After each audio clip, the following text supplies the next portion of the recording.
चलिए 2.7 पढ़ लेते हैं। जब तक हम पढ़ते हैं आपके सामने क्वेश्चन होगा। लिखा 3 capacitors of capacitance 2 picofarad, 3 picofarad and 4 picofarad are connected in parallel. पहली बात, what is the total capacitance of the combination, पहला पार्ट है। दूसरा कह रहे हैं कि determine the charge on each capacitor if the combination is connected to 100 volt supply. Diagram हम बनाएंगे, ज़रूरत है नहीं उसकी। ये कह रहे हैं जो कैपेसिटेंस है वो 2, 3, 4 हैं। मतलब C1 जो है वो 2 इंटू 10⁻12 फैरेड है। C2 जो है 3 इंटू 10⁻12 फैरेड है। C3 जो है 4 इंटू 10⁻12 फैरेड है। और नेट कैपेसिटेंस आपको निकालना है, वो हमने C मान लिया, लेट।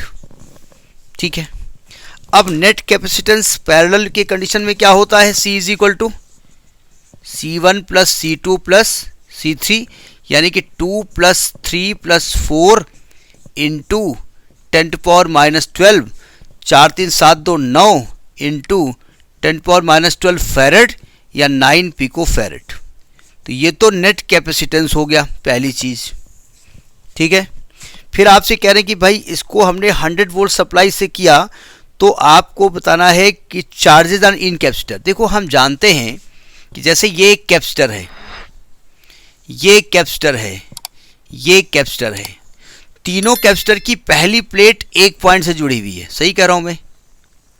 तीनों कैपेसिटर की दूसरी प्लेट दूसरे पॉइंट से जुड़ी हुई है और इनके बीच में एक बैटरी सप्लाई जुड़ी हुई है। अच्छा ये बताइए, पोटेंशियल डिफरेंस 2 पॉइंट के बीच का होता है। इसकी पहली प्लेट तीनों एक ही प्लेट से जुड़ी हैं और इसकी तीनों एक ही प्लेट जुड़ी हुई हैं। ठीक है, तो क्या तीनों में जो पोटेंशियल होगा सेम होगा, नहीं होगा? यानी V आपका 100 वोल्ट है, V आपका 100 वोल्ट है, तो इसमें भी V होने वाला है, इसमें भी V होने वाला, इसमें V होने वाला है। ठीक है, इसका कैपेसिटेंस C1 है, इसका कैपेसिटेंस C2 है, यहाँ C3 है। जब यहाँ से चार्ज गया, माने यहाँ पर प्लस Q चार्ज गया, तो प्लस Q चार्ज, थोड़ा स्मॉल लिखते हैं, प्लस Q चार्ज किया, तो क्या प्लस Q चार्ज बराबर 3 भागों में नहीं बढ़ जाएगा?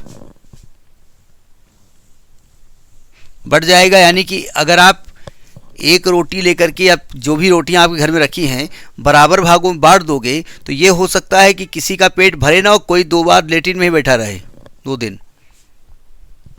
वह आपने कह दिया खा के उठोगे, नहीं खा के उठोगे, हाथ पैर तोड़ देंगे। पता चला 90 रोटियां थी, आपने 30 रोटियां बांट दी, तो हो सकता है जो 40 खाता हो भूखा रह जाए, तो 10 खाता हो तो गया काम से। भैया चार्ज कैपेसिटी के हिसाब से बढ़ता है, नहीं समझे? चार्ज बराबर नहीं बटेगा। इसमें प्लस Q1 हो जाएगा, इसमें लिखे दे रहे हैं, इसमें प्लस Q2 हो जाएगा, इसमें प्लस Q3 हो जाएगा। वो यहाँ माइनस अपने आप हो जाएगा, minus Q1 minus Q2 minus Q3, और ये वो अलग की बात है। यानी कि चार्ज अलग अलग होगा। ठीक है, सेम नहीं बढ़ता है, क्योंकि चार्ज हमेशा कैपेसिटी के हिसाब से बढ़ता है। ठीक है, तो Q1 बराबर क्या हो जाएगा, C1V, V सेम होगा। ठीक है, तो C1 की वैल्यू होती है 2 इंटू 10⁻12, V हो जाएगा 100, यानी 2 इंटू 10⁻10 कूलाम। चूँकि पिको कूलाम हमने पढ़ा नहीं है, माइक्रो कूलाम तक पढ़ा है। Q2 is equal to C2V, 3 into 10⁻12 into V है 100, यानी कि 3 इंटू 10⁻10 कूलाम।